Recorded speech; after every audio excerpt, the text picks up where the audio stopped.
Oi, pessoal! Eu sou o Alexandre Jopper. Estamos dando início à aula de número 39 de nosso curso gratuito sobre a parte geral do Código Penal.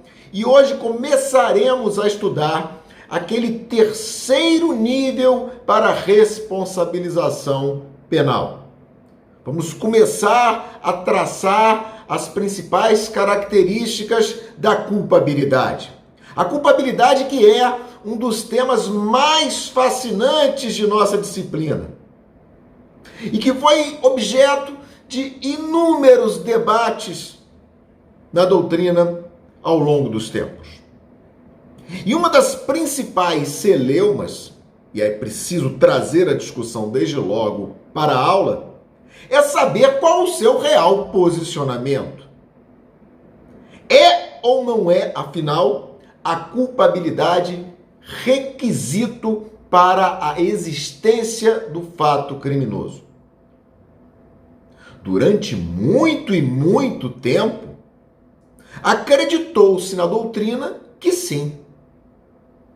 Que ao lado do fato típico, ao lado da antijuridicidade, a culpabilidade figuraria como terceiro requisito analítico para a existência do crime. E é natural que esse raciocínio existisse. Afinal, por muitos e muitos anos, dolo e culpa, sem os quais crime não existe, evidentemente, dolo e culpa por muitos e muitos anos estava onde? Estava lá na culpabilidade. Ora como formas de culpabilidade e depois como elementos da culpabilidade. Porém, o domicílio de dolo e de culpa era a culpabilidade. Sendo assim, é natural que todos os doutrinadores causalistas enxergassem a culpabilidade como requisito para a existência do crime, posto que sem dolo e sem culpa não há que se falar em delito. Pois bem, mas com o advento do finalismo, na medida em que dolo e culpa eles são retirados da culpabilidade e inseridos na conduta, no fato típico, com esse deslocamento de dolo e culpa da culpabilidade para o fato típico, muitos dos finalistas começaram a enxergar a questão de forma diversa. Autores como René Ariel Dott, como Damásio Evangelista de Jesus, como Mirabete, como Delmanto, passaram a entender que essa noção de culpabilidade, que esse juízo de reprovação pertinente à culpabilidade, não deveria ser encarado como um requisito para a existência do fato criminoso, mas sim figurar como um pressuposto para a aplicação da pena. Um elo de ligação entre o autor do fato típico e antijurídico e a consequência ordinariamente reservada a ele, qual seja a imposição de pena. Isso não quer dizer, desde logo, fique bem claro isso, que todo finalista pensa dessa forma. Há inúmeros finalistas, e aí eu cito Moura Teles, eu cito Fragoso, entre tantos outros, que continuam a enxergar a culpabilidade como requisito para a existência do fato criminoso. Pois bem, nós temos que nos posicionar. Não que uma posição ou outra esteja errada, mas nós temos que estabelecer um norte no curso. E nós já vimos, já durante as aulas desta jornada, que entendemos particularmente que a culpabilidade ela deve ser melhor sistematizada enquanto pressuposto de pena. Com todo respeito aos que pensam em contrário, reputo a culpabilidade não como requisito para a existência do fato criminoso, mas sim como um pressuposto da aplicação da consequência primordial da prática de um fato típico e antijurídico, que é a pena. E penso isso analisando os dispositivos e a sistemática do próprio Código Penal. Repare você que quando nós temos um fato que não é típico, evidentemente não há crime. Por quê? Porque este fato pura e simplesmente não é descrito em nenhum tipo penal incriminador. Quando nós temos um fato que não goza de antijuridicidade, trata-se de um fato justificado, nós não teremos um fato criminoso. E a própria legislação condiz com esse raciocínio. Veja você o artigo 23. O artigo 23, que trata das causas de exclusão da antijuridicidade, tem a seguinte redação: não há crime quando o indivíduo pratica o fato em legítima defesa, em estado de necessidade, no exercício regular do direito ou no estrito cumprimento do dever legal. Quando o artigo 128 fala das hipóteses de aborto não criminoso, a redação é: não se pune o aborto. Quando o artigo 142 fala das exclusões da ilicitude pertinentes aos crimes de difamação e de injúria, o artigo 142 fala: não constitui injúria ou difamação punível. Nas hipóteses de exclusão da antijuridicidade, na violação de domicílio, o artigo 150, parágrafo 3º, fala: não constitui crime. O que você percebe, então? Todas as vezes em que você está diante de uma causa de exclusão da ilicitude, o fato não é criminoso.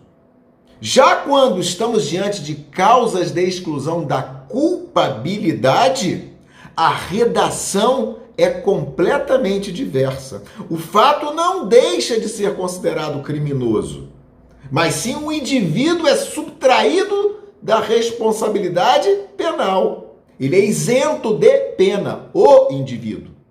Não o fato é despido de caráter criminoso. Veja seu exemplo das hipóteses de inimputabilidade. Inimputabilidade por doença mental, por desenvolvimento mental incompleto ou retardado. Inimputabilidade por embriaguez completa proveniente do fortuito ou da força maior. Os artigos 26, caput, e 28, parágrafo 1º do Código, são claros ao afirmar que nessas situações o indivíduo é isento de pena.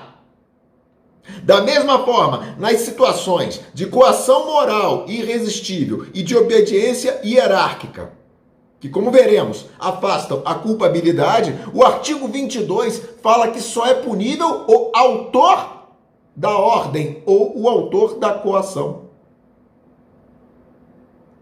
isentando de pena, por consequência, o destinatário daquela ordem e o destinatário daquela coação moral irresistível. Então você percebe uma diferença redacional que nos faz concluir que, enquanto o fato atípico, primeiro nível que já é debelado, afasta o crime, posto que não previsto em nenhum tipo penal, enquanto no fato acobertado por uma causa de exclusão da antijuridicidade, o comportamento é justificado e o fato deixa de ser considerado criminoso, você não alcança o segundo degrau. Quando você tem excluído o terceiro nível, quando você tem excluída a culpabilidade, você tem fato criminoso. Porém, diante daquela causa de exclusão da culpabilidade, o legislador desculpa o indivíduo, isentando de pena. Prova maior desse raciocínio, de que a culpabilidade não é requisito para o crime, mas sim pressuposto para a pena, está no delito de receptação. Você bem sabe que o artigo 180 condiciona a existência típica do crime de receptação ao fato do produto receptado ser oriundo de crime anterior. Só assim você terá receptação. De forma que o artigo 180, ele não é aplicável se, por exemplo, um indivíduo recebe uma coisa fruto de um furto de uso, que é um fato atípico. Não há receptação, por quê? Porque aquela coisa que foi fruto de um furto de uso, não é fruto de um crime anterior, porque o furto de uso é atípico. Da mesma forma, se você recebe uma coisa que foi anteriormente furtada em estado de necessidade, não há que se falar em receptação, porque a coisa receptada não foi fruto de crime anterior, na medida em que o furto praticado em estado de necessidade está acobertado por uma excludente da ilicitude de que nos fala o artigo 23. Ora, se a culpabilidade fosse requisito para a existência do crime, é natural concluir que se você recebesse alguma coisa fruto de um fato praticado por alguém inculpável, você não teria receptação. Mas eu pergunto a você, se você recebe uma coisa que foi furtada anteriormente por um menor de 18 anos, por um inimputável, você comete receptação? O artigo 180, parágrafo 4º, nos dá a resposta. E diz o seguinte: o artigo 180 determina que a receptação é punível mesmo que isento de pena o autor do crime anterior. Vou repetir. A receptação é punível mesmo que isento de pena o autor do crime anterior. De sorte que você percebe nitidamente pelo artigo 180, parágrafo 4º do Código Penal, que mesmo que inimputável o autor do furto da coisa que eu venha a receber, eu respondo por receptação. E essa conclusão seria completamente diferente caso a culpabilidade fosse requisito para a existência do crime.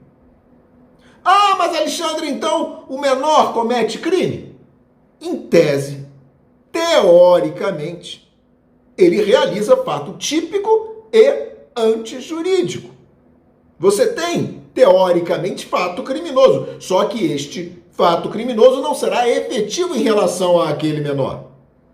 Isso porque o artigo 26, conjugado com o artigo 27 do Código Penal, confere inimputabilidade àquele menor de 18 anos diante de seu desenvolvimento mental incompleto, sujeitando às medidas menoristas contempladas no Estatuto da Criança e do Adolescente.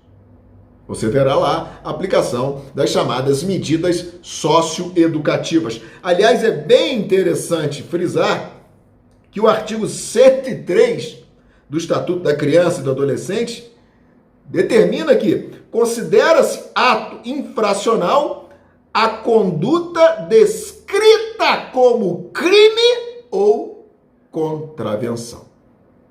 Reforçando ainda esse raciocínio, nós não podemos esquecer do artigo 26 do Código Penal, que trata dos inimputáveis por doença mental, desenvolvimento mental incompleto ou retardado.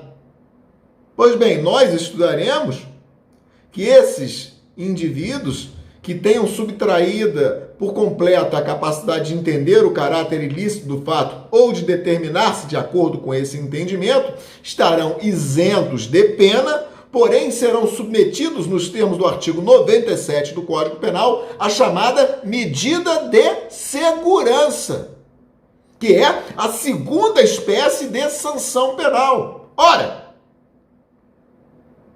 você tem aí, então, uma situação de fato típico e antijurídico cometido por um inimputável, nos termos do artigo 26, que é submetido à segunda espécie de sanção penal, que é a medida de segurança. Se você reputasse a culpabilidade como requisito para a existência do crime, você estaria admitindo a possibilidade de imposição de uma sanção penal, que é a medida de segurança, sem a existência de um fato criminoso, o que se revela, ao nosso sentir, inconcebível. Agora, o fato de nós enxergarmos a culpabilidade como um mero pressuposto de pena, de nenhuma forma diminui a sua importância, a sua relevância, porque, volto a frisar, sem ela, sem esse juízo de reprovação, sem esse juízo de censura que recai sobre o indivíduo, a este indivíduo, mesmo praticando um fato típico e antijurídico, não será imposta a consequência primordial de nossa disciplina, que é a imposição de pena. Terceiro nível para a responsabilização penal de alguém. Ah, Alexandre, mas todo fato típico, todo fato antijurídico também não é pressuposto para a aplicação da pena? É. Todos esses dois requisitos para a existência do crime, fato típico e antijuridicidade, também são pressupostos para a aplicação da pena ao lado da culpabilidade. Mas nem todo pressuposto para a aplicação da pena é requisito para a existência do crime. Veja bem, essa posição de reputar a culpabilidade o elo de ligação entre o autor do fato típico e antijurídico e a pena, de nenhuma forma diminui a importância e a relevância da culpabilidade em nossa disciplina. Apenas melhor sistematiza a sua compreensão. Uma vez estabelecida essa celeuma sobre o real posicionamento da culpabilidade dentro da teoria geral do crime, é importante também que nós saibamos como a noção de culpabilidade evoluiu ao longo da história para hoje chegarmos a essa concepção atual de que a culpabilidade ela existe com a coexistência de três elementos, quais sejam imputabilidade, potencial consciência da ilicitude e exigibilidade de conduta diversa. Nem sempre foi assim. Até porque, nos tempos primitivos, a responsabilização penal ela surgia com o mero fato lesivo e o nexo causal. Bastava que o indivíduo desse causa a um resultado lesivo para que a pena fosse imposta. Isso configurava uma enorme injustiça. Logo se percebeu que isso caracteriza o que hoje chamamos de responsabilidade penal objetiva. Logo se percebeu que sem a existência de dolo ou de culpa, não poderia se falar em imposição de pena, porque para a imposição de pena, seria necessário que o indivíduo tivesse a intenção de causar o resultado, ou no mínimo que este fosse previsível. Então surgem os conceitos de dolo e de culpa. E mais que isso, passou-se a se exigir para a existência da culpabilidade que, além da capacidade de entender e de querer, imputabilidade, que o indivíduo tivesse atuado ou com dolo ou com culpa. Dolo e culpa passaram a figurar como formas de culpabilidade. Você teria a culpabilidade dolosa e a culpabilidade culposa.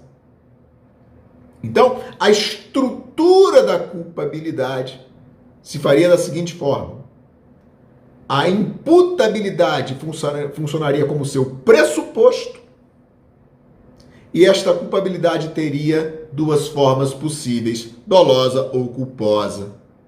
E dolo e culpa figurariam como um vínculo psicológico entre o indivíduo e o fato por ele praticado. Daí porque surge a chamada teoria psicológica da culpabilidade, em que dolo e culpa seriam suas formas e a imputabilidade seu pressuposto. Com o passar dos anos, se percebeu, apoiado nas ideias de Frank, no início do século XX, que, ao menos na culpa inconsciente, não existiria qualquer vínculo psicológico entre o indivíduo e o fato por ele praticado. Que dolo e culpa, na verdade, não deveriam ser encarados como formas de culpabilidade, mas sim como seus elementos. Então você teria a imputabilidade, até então encarada como pressuposto, figurada como elemento da culpabilidade, primeiro elemento. Você teria um segundo elemento da culpabilidade, a existência de dolo ou de culpa.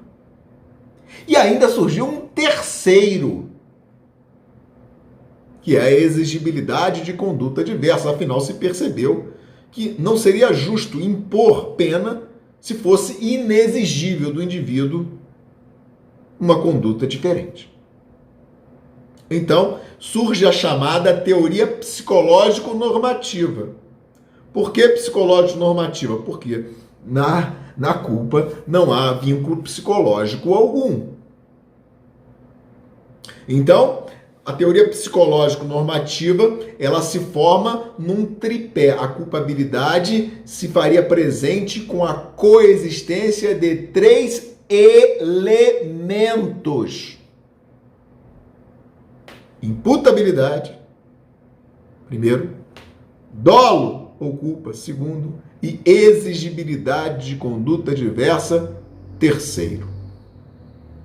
Valendo lembrar que o dolo até então era um dolo normativo. Por que eu digo normativo? Porque ele continha na sua configuração a potencial consciência da ilicitude. A potencial consciência da ilicitude era analisada dentro do dolo.